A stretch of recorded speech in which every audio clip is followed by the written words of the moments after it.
مشکلات کو سہارا دینے کی اس نے آپ کو آگے پہنچا دی. تو پہلی خوبی ہے, اللہ تعالیٰ ہم سب میں اس خوبی کو پیدا کرے. دوسری خوبی اللہ نے جو ان کو عنایت کی تھی وہ یہ تھی کہ آدمی ہمیشہ اپنے لیے جیتا ہے, اپنے بچوں کے لیے جیتا ہے اور اپنے مفادات کے لیے جیتا ہے, لیکن انہوں نے پوری زندگی اپنی قوم, اپنی ملت, اپنا علاقہ, اپنا خاندان, اپنے رشتہ دار اور ہر وہ ناروا شخص جس کا کوئی سہارا نہیں ہوگا اس کے لیے وقف کر دی. ہم لوگ جب بچپن میں چھوٹے تھے ہم کبھی کبھی سوچتے تھے کہ ان کو کیا پڑی ہے باقی دنیا کی, کیوں نہیں یہ صرف اپنے بارے میں سوچتے. لیکن میں آج پلٹ کے دیکھتا ہوں تو مجھے اندازہ ہوتا ہے کہ ان کو اس چیز کی پہچان تھی کہ یہ سب کچھ عارضی ہے. جو کچھ میں نے بچانا ہے وہ وہی ہے کہ جو میں اللہ کے راستے میں خرچ کروں. مجھے یاد ہے اسی گھر کے اندر بچپن کے میرے دن تھے, شاید میں 6-7 سال کا ہوں. ہم یہاں گرو مندر سے آ رہے تھے تو ان کو چوک کے اوپر ایک بچہ غلاظت میں اٹا ہوا نظر آیا. وہ بچہ اس طرح کا بچہ تھا کہ ہم میں سے کوئی شخص اس کے قریب بھی جانا گوارا نہ کرے. ہماری پھپھو کو یاد ہوگا کہ انہوں نے اس بچے کو اپنی واسکٹ کے اندر لپیٹ کے, جو بالکل غلاظت سے اٹا ہوا تھا, اسی گاڑی کی سیٹ پہ بٹھا دیا جہاں پر میں ان کی حقیقی اولاد بیٹھا ہوا تھا, اور اس کو یہاں پہ گھر پہ لے کر آئے اور پھر ہماری پھپھو کو کہا کہ آپ اس کو نہلائیں, اس کو دھلائیں, اس کو صاف ستھرے کپڑے پہنائیں, اور اس کی خدمت کی اور پھر اس کو جا کر اس کے مقام پہ پہنچایا. میں نے کل بھی ایک جگہ یہاں نیچے عرض کیا کہ ہم جب گاؤں میں جاتے تھے, گاؤں سے نیچے اتر رہے ہوتے تھے, تو آپ یقین جانیں ان کی جیب میں جو تنخواہ ہوتی تھی, جو شخص ملتا تھا بغیر اس کے سوال کیے وہ تنخواہ جو ہے وہ اس کے ہاتھ پہ وہ رکھ دیتے تھے. اور بارہا ایسا ہوا کہ ہم گاڑی میں پہنچے تو ہمارے پاس پیٹرول ڈالنے کے پیسے بھی نہیں تھے. کل یہاں ان کے پرانے جو مالک تھے ان کی فیکٹری کے وہ آئے ہوئے تھے, تو میں نے ان کو یہ واقعہ سنایا کہ میں چھوٹا سا تھا تو کسی نے بتایا, دفتر میں ہم بیٹھے تھے, کہ گاؤں سے میں آیا ہوں. تو ان کی جیب میں جو پیسے تھے, کو 15-20 ہزار روپے انہوں نے یہ نکال کے دے دیے. 90s کے اینڈ کی بات ہے, بڑی رقم ہوتی تھی, دے دیے. تو میں بڑا حیران تھا, میں نے کہا اتنی بڑی رقم آپ نے دے دی. تو آپ یقین جانے جیسے ہی انہوں نے پیسے دیے, فیکس مشین کی آواز بلند ہوئی اور اس میں سے ایک میمو نکلا کہ آپ کی آج اتنی تنخواہ بڑھا دی گئی ہے. تو مجھے والد صاحب کے الفاظ یاد ہیں, انہوں نے مجھے کہا تھا کہ تم جب بھی اللہ کے راستے میں دو گے, تم یقین جانو اللہ میاں نقد تمہیں اس کو واپس کرے گا, اس کا تمہیں سہارا دے گا.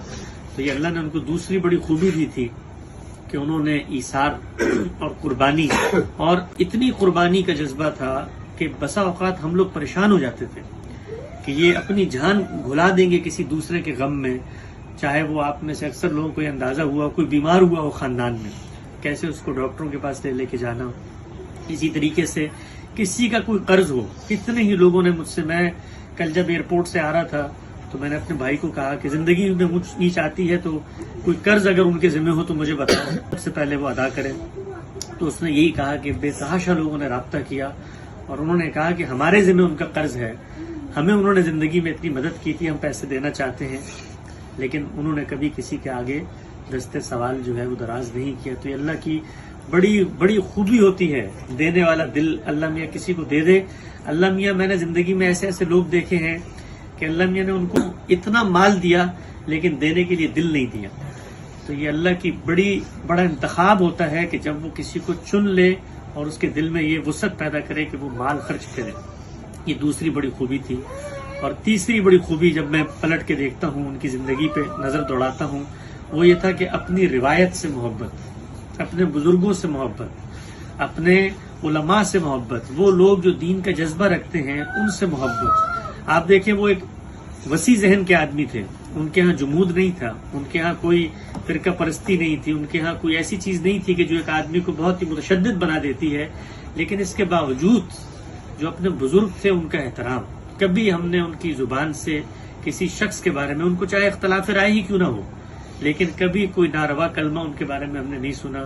ان کے ساتھ محبت کے, عقیدت کے جذبات. آپ دیکھیے زندگی کی آخری عمر بھی انہوں نے اپنے والد کی سوانح عمری لکھنے میں گزاری, اور ان کی جو نیکی خیر کی چیزیں تھیں ان کو لوگوں میں آگے پہنچایا. ہمیں وہ ہمیشہ نصیحت کرتے تھے, یہ کہتے تھے کہ تم جس بھی راہوں میں نکلو لیکن ہمیشہ یہ بات یاد رکھنا کہ تمہارے بزرگ, تمہارے اسلاف جتنے اس خاندان کے بڑے گزرے ہیں, ان کی عزت, ان کی تقریب, ان کا احترام تمہارے دلوں میں قائم رہنا چاہیے ہے.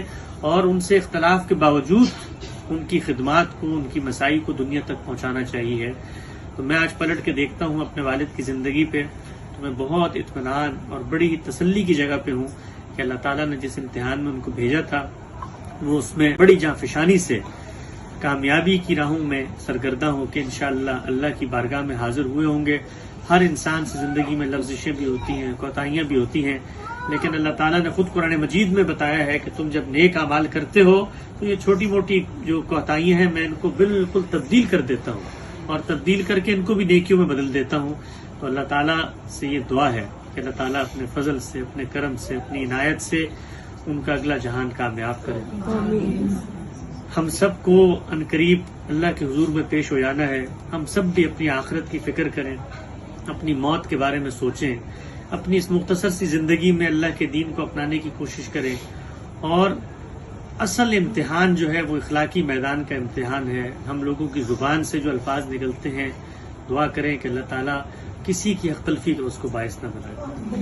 ہمارے اگر رشتہ داروں میں کہیں کوئی ناراضگیاں ہیں، کوئی ناچاکیاں ہیں، ہمارے ہاں کوئی لین دین کے مسائل ہیں، ہم آگے بڑھ کے خوش اسلوبی سے ان کو حل کریں اور اللہ سے یہ دعا کریں کہ یا اللہ کسی بھی وقت ہم میں سے کوئی بھی اللہ کے حضور میں پیش ہو سکتا ہے، لیکن ہم ایسے پیش ہوں کہ ہم وہاں پہ نامراد نہ ہوں، ہم وہاں پہ ناکام نہ ہوں اور اللہ کے سامنے سرخرو ہوں، اللہ کے پیغمبر کے سامنے اسی حوصلے کے ساتھ کھڑے ہوں کہ اللہ تعالیٰ نے ہمیں جتنا علم دیا تھا ہم نے اپنی بساط کی حد تک اس کو اپنی زندگیوں میں اپنایا ہے.